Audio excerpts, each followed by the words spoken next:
অত্র এলাকার ভাইরা আসসালামু আলাইকুম ওয়া রাহমাতুল্লাহ। আল্লাহ রাব্বুল আলামিনের দরবারে শুকর আদায় করছি, যিনি আমাদেরকে এই পথসভায় আসার, বসার, বলা, শোনার সুযোগ করে দিয়েছেন। যেহেতু নামাজ একবারে সন্নিকটে, আমি 5 মিনিটের মধ্যে কয়েকটি কথা বলবো ইনশাআল্লাহ। প্রথম কথা হলো, বাংলাদেশের সমস্যা কি, সদস্য প্রদেশের সমস্যা কি? বাংলাদেশের সমস্যা হলো দুর্নীতি, চাঁদাবাজি, টেন্ডারবাজি। আমরা এগুলো দাফন করবো ইনশাআল্লাহ। সুবর্ণচরের সমস্যা কি?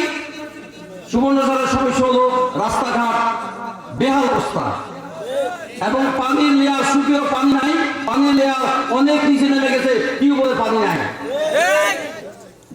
সুবর্ণচরের সমস্যা হলো, আমাদের একটা বিমানবন্দর হওয়ার কথা ছিল, বিমান প্রস্তাবিত আছে, বিমানবন্দর হচ্ছে না।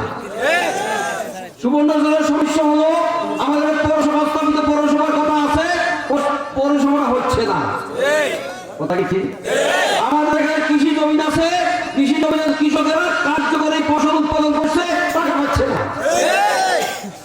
আমাদের এখানে যুবক আছে, যুবকদেরকে মাদকাসক্ত করা হচ্ছে, যুবকদেরকে কাজ দেওয়ার লোক নাই। আমাদের এখানে বিশাল বড় এলাকাতে কোন শিক্ষা প্রতিষ্ঠান নাই, আমাদের সন্তানরা শিক্ষা প্রতিষ্ঠানে যেতে পারছে না। কথা তো এগুলো। আমাদের মোহাম্মদপুর, আমাদের সরকার, আমাদের সরকার নদীতে মেয়ে যাচ্ছে, এই নদী থেকে আমাদের এলাকাকে উদ্ধার করার কেউ নাই। আমাদের যে স্তর দেওয়া হয়েছে, সে স্তরগুলো এমপি মন্ত্রীরা দখল করে দিয়েছে। আলহামদুলিল্লাহ, যদি জামাত ইসলামী সরকার গ্রহণ করতে পারে, তাহলে বাংলাদেশ থেকে দুর্নীতি মূলোৎপাটন করা হবে, দখল করা হবে।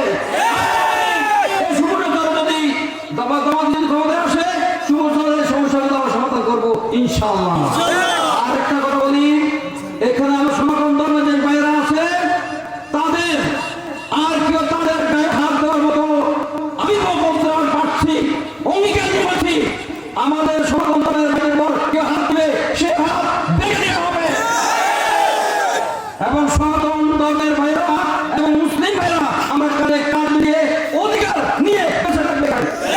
আমাদের সবাইকে আমাদের নিয়ম অনুসারে কাজ করতে হবে।